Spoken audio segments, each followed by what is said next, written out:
other than all the beautiful sounds of the birds that I hear in the springtime, one of my other favorite things to look for are all the different flowers that we can find. Lots of them are wildflowers or some things that we might actually plant in our own yards or in our gardens. Some of those things in our gardens might be things that we actually eat, like different lettuces and beans and tomatoes and peas. So let's go around, let's see what we can find maybe out in the wild, and then later on we might look in my garden too and see what we can see there that I have growing in my own garden. Can you hear that bird? So as we're out looking at some of the wildflowers, maybe you can listen for some of those sounds as well. Oh, take a look here. Look at all of these yellow flowers that I'm finding in the grass. Do you know what these are? They're actually mixed over here with some other flowers. First, I'll come a little bit closer to this one. Does anybody know what kind of flower that is? That is the dandelion. Dandelions are really cool flowers. You know why? They're one of our native wildflowers, but you can eat every part of the dandelion. You can eat the flowers, the leaves, and a lot of people take the roots and actually make tea from the roots. Then all in here we have these other little flowers. Do you see that? Let's see if I can send the grass away. Do you see that? What color is that? These are little violets. Some wild violets growing in here. All in the grasses. Should go outside and take a look and see if you can find these around where you live as well. So as I'm out and about, I keep finding all kinds of wildflowers all around. So I'm going to share some photographs that I'm taking of some of the wildflowers that I am finding. See if you can recognize maybe where they are planted and growing. You might recognize some of these spots. But also think about what color they are, maybe what shape they are. If it's in a sunny spot, maybe a shady spot. And see how many different colors we can find today, so we can count all of those. So let's go. We can start right here.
Hey there, so we've been taking a look at a lot of wildflowers. I thought we'd take a moment now to see what's happening in my garden.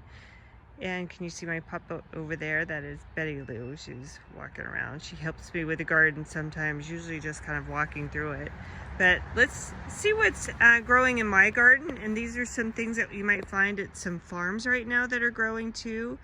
A lot of crops are starting to come up, but they are all crops that like cold weather because we've still been having cold temperatures at night, even though it's warm during the day. So this is one of my favorites. It's getting ready to bloom. These are all little tiny buds that are getting ready to open up. They're going to be really pretty purple flowers. This is one of my favorite plants to eat. I like to eat it in salads, but these are chives. And chives are a type of onion. So maybe you like to have chives sometimes. Some people like to eat them on potatoes. I make chives in salad dressing, things like that. Come over here, we got this really big tall thing. We call this a trellis. Trellises are important for plants that like to be like a vine, that like to grow really long and tall and grow up something.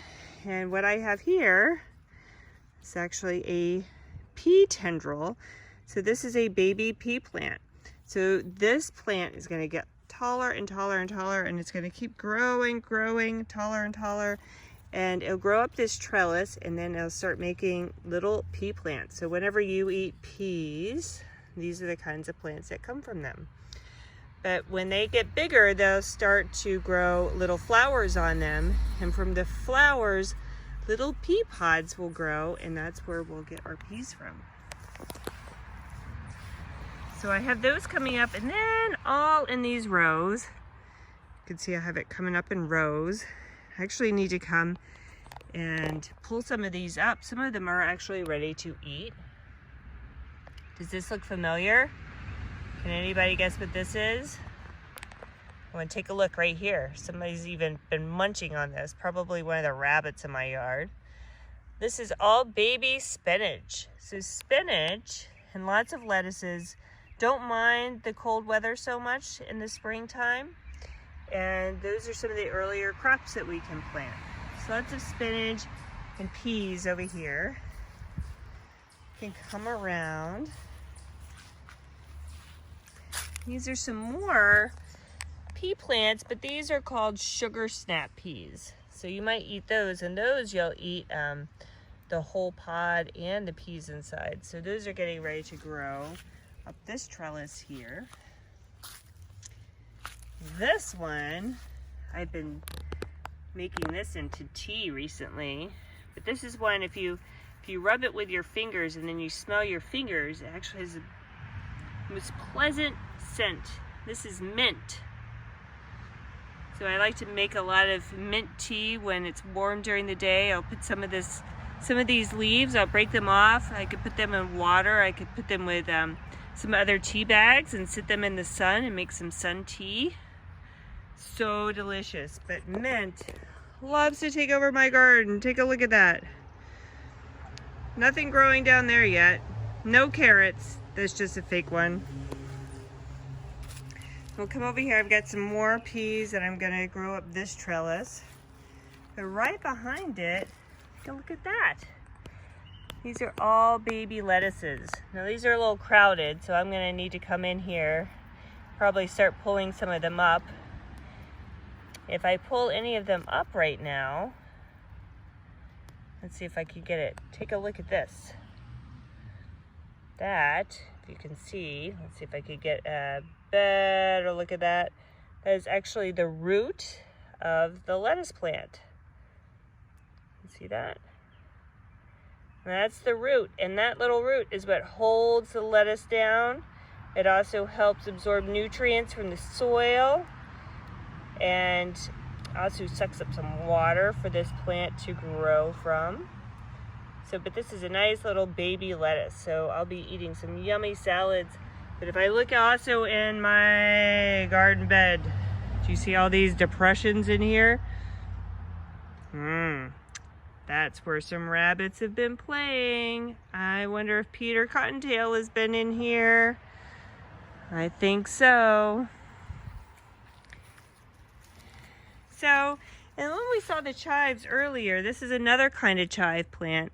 But if you look, these leaves on this chive plant are really flat instead of round. And it's also much bigger.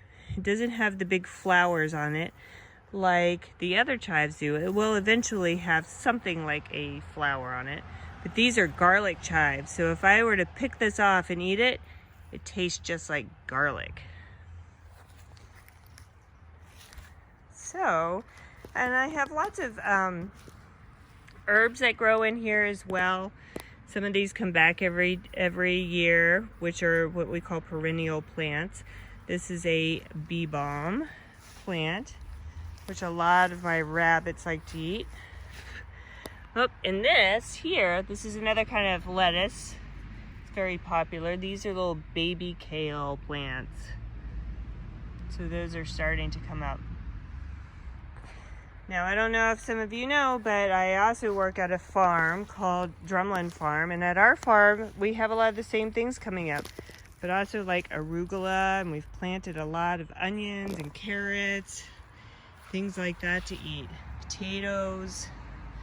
So some of my other herbs are thyme. It's called thyme. It's spelled different than the thyme that we use to see what time it is. This one is actually spelled T-H-Y-M-E, whereas thyme on a clock is spelled T-I-M-E. It's a little different. And then that right over there is oregano. So oregano is one of those herbs that we love to eat, like on our pizza and our pasta. Yummy. So I have one more thing I want to show you in my garden that is growing, that's going to be ready for Father's Day. So that is in about 1 month away from now, that's starting to grow. So hang on a minute and let me move on over there. So here's my last stop in my garden. This is a big favorite among lots of people. So this plant, does anybody have any idea what this is? This plant actually will get bigger and it'll expand all throughout here with its roots and grow new plants. And as it gets growing, do you see that? That's going to become a little flower in a little bit. Guess what that flower becomes around Father's Day? Strawberries. Who loves strawberries? I love strawberries. So these are all strawberry plants. Have them in a couple different barrels here that I'm growing. Strawberries, kind of like my herbs, are what we call perennial plants. Again, those are plants that will come back year after year. I don't have to keep planting them. But strawberries don't last that long, so I can only use them for about 3 years, and then I need to get new plants. But a lot of other berries like blueberries and raspberries, blackberries, all those which actually grow in the wild around here. So some people have them in their gardens and they have them in the wild, but those will come back every single year, and they're actually bushes and not little tiny plants like this. So you have to keep an eye out and see if you can find any of those in the wild, but you have to wait until about June. So that's about it for my garden. So now I'm going to share some other pictures with you of some wildflowers and some things out in nature that I have taken pictures of along the way, and see if you can identify any of those. So that's all that's happening in my garden right now for the month of May. But come next month, lots of things will start happening. I'll start planting a lot more things. I'll start having tomatoes and cucumbers and squash and carrots and lots of green beans, things like that. You'll start seeing a lot more at farmers markets, so you have to keep an eye out for that too. Maybe you're growing some things in your garden, and I would love to hear about that sometime. So, but for now, just go outside, enjoy the outdoors while you can, see what wildflowers you can find, see what things you can find in the garden, out and about your town, and enjoy some of the delicious fruits and veggies that are coming our way. Thanks so much.